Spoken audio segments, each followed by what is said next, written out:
Niebezpieczeństwo wystąpienia powikłań po szczepieniu jest około 15 razy mniejsze niż niebezpieczeństwo przejścia samej infekcji. Ponieważ proces nabywania odporności w wyniku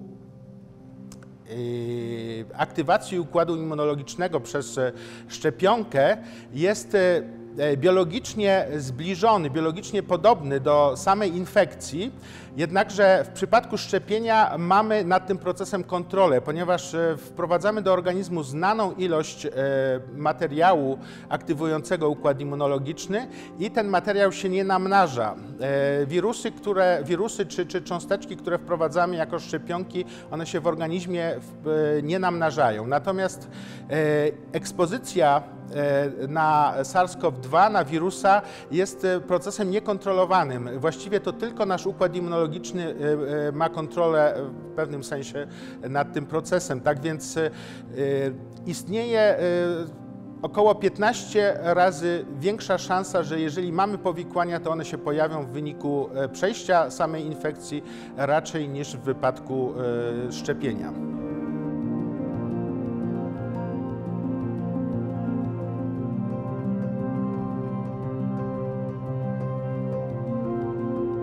Czysto teoretycznie jest to możliwe, natomiast szansa, że to się stanie, jest porównywalna, że nasz organizm zostanie zmodyfikowany genami, które znajdują się w naszym pożywieniu, ponieważ niezależnie czy jest to pożywienie wegańskie czy pochodzenia zwierzęcego, ono zawsze zawiera również mRNA, zawsze zawiera kwasy nukleinowe, które zostało to udokumentowane, że w bardzo, bardzo niewielkim stopniu są one w stanie przenikać do niektórych komórek, na przykład w układzie pokarmowym. Natomiast w praktyce nie ma takiej możliwości. Szansa, że szczepionka zmodyfikuje układ genetyczny człowieka jest kilkanaście, kilkadziesiąt razy mniejsza niż szansa, że na przykład wygramy w totolotka parę razy w ciągu życia.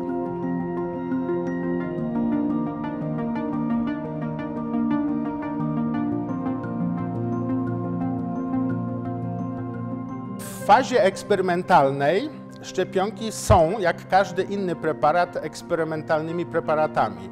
Natomiast nie mam w tej chwili danych na dzień dzisiejszy, ile tych szczepionek zostało rozdanych, ale to jest w granicach 1 miliarda, może więcej, więc my już jesteśmy poza fazą eksperymentalną, my już jesteśmy w sytuacji, gdzie przynajmniej od roku, od 1,5 roku, w zależności od kraju, od dostępności, te produkty są stosowane i obserwacje populacyjne wykazują, że one są bezpieczne, generalnie bezpieczne, znacznie mniej niebezpieczne niż samo przejście zakażenia COVID-em.